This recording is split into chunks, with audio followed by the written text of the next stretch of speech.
Hey everybody, I am back after a few years hiatus to update on our family's homeschooling journey.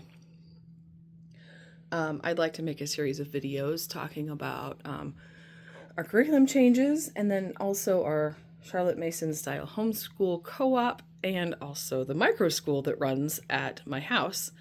But today I'm just going to start with a tour of our timeline and how we've incorporated the timeline into geography and our book of centuries and that sort of thing. So we originally gave each of the kids, our Form 2 kids, the book of centuries, and the concept is great.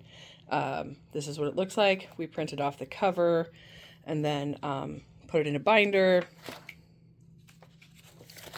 And it looks really cool, right?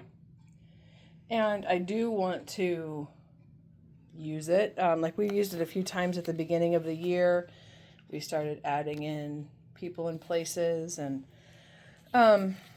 things that came up that they considered important.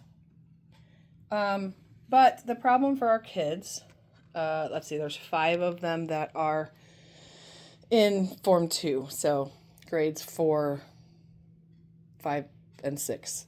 The problem was they would put it in after we read about it and talk about it, and then we would close the binder, and now it's back on the shelf.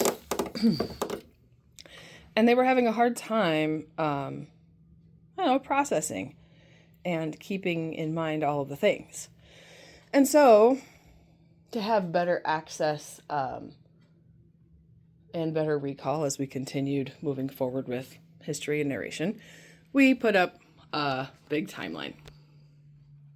I had a hard time deciding how to do this since we are using Simply Charlotte Mason's Modern Times for history this year, and so we're right here at the end of the timeline, but I didn't want them to think that this was all that existed, and I don't want to take it down every year, right?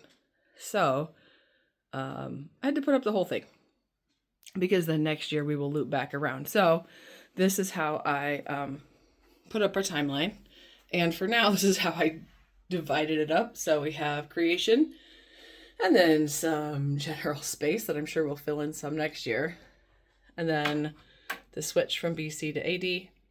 And then I started off doing every 100 years and realized that wasn't going to work so great. I'm not sure. Eventually I had to change it up down here.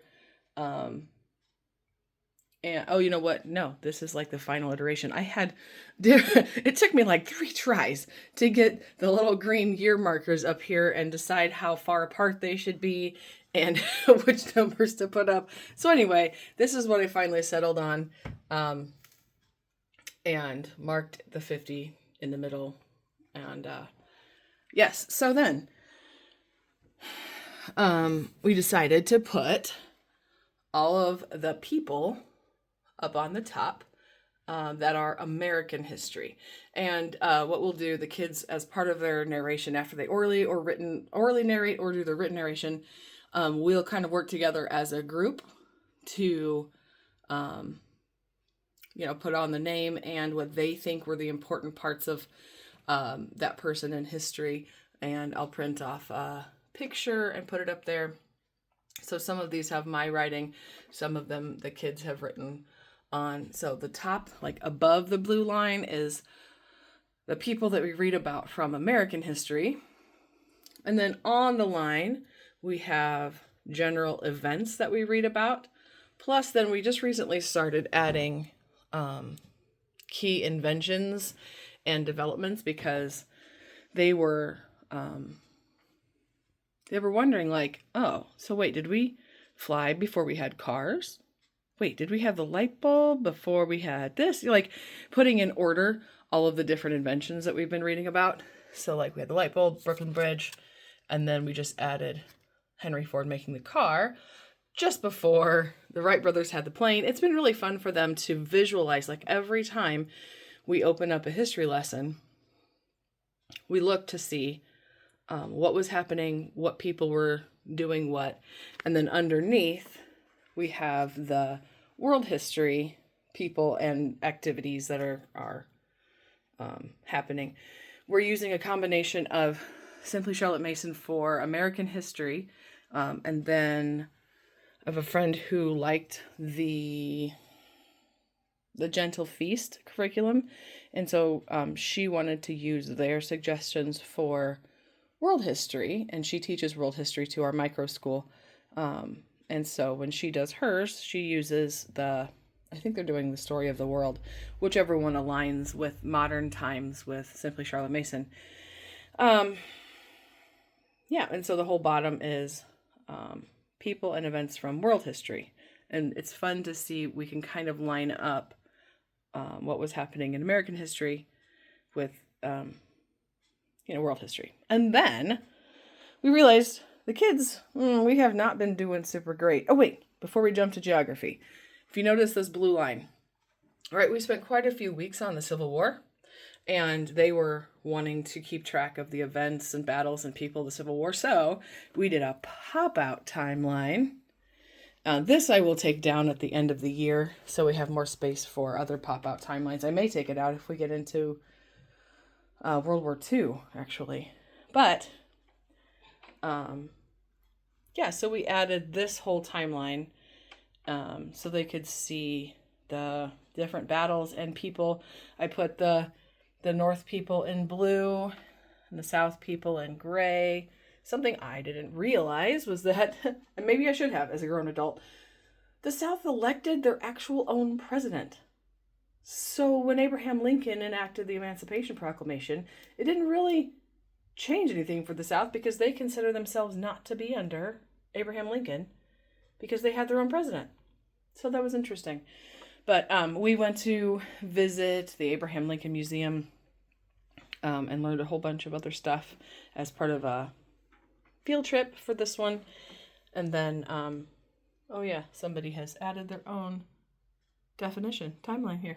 Yeah, so we really liked having the visual in front of us instead of just tucking it away in the binders. I think they're great. If there was a way to put that whole book of centuries somewhere visible, then maybe we would do that more. But right now, I really like how the kids are retaining the history that we're learning. I think in part because we do these like mini written narrations, but put them with a picture and then put them on the timeline. And then we took it a step further and added all of our history stuff to the geography. So here's our world map. Most of the things, the events and people from world history right there, we've also added onto our world map right here. So then they can always see, okay, well, the Spanish-American War, oh, right, there's Cuba, that's what it was about. And there's the people. And some of our stuff, some of our events and people from American history have made it over here. So, I don't know, I think it's kind of interesting. The Thomas Edison, the Wright brothers, and Henry Ford were all kind of in this same region in about the same time frame, give or take. Very interesting to me. Yeah, we read the book about Brooklyn Bridge, learned about Helen Keller. The very beginning of the year, we did Oregon Trail and the Gold Rush. So having this whole history geography wall has really made our Form 2 kids a whole lot more interested in history, willing to participate and like enjoy what they're learning. And then I just finally got these dry erase maps. So for map drills, a lot of times that I will have them like study something from over there and then ask them to label things on the map, working really still basic directions sometimes, north of our state, south of our state, that sort of thing. And the other side is world history, the world map. So she can correlate all of her world lessons with geography, and now we're still drilling on continents, oceans, the basic stuff, because we didn't do a super great job during their Form 1 years. So we're really enjoying that. We've been meeting 3 days a week. We're going to add a 4th day at my house to do all of our micro school subjects.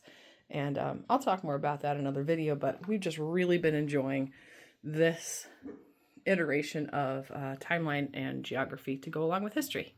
Hope you enjoy. Thanks. Bye.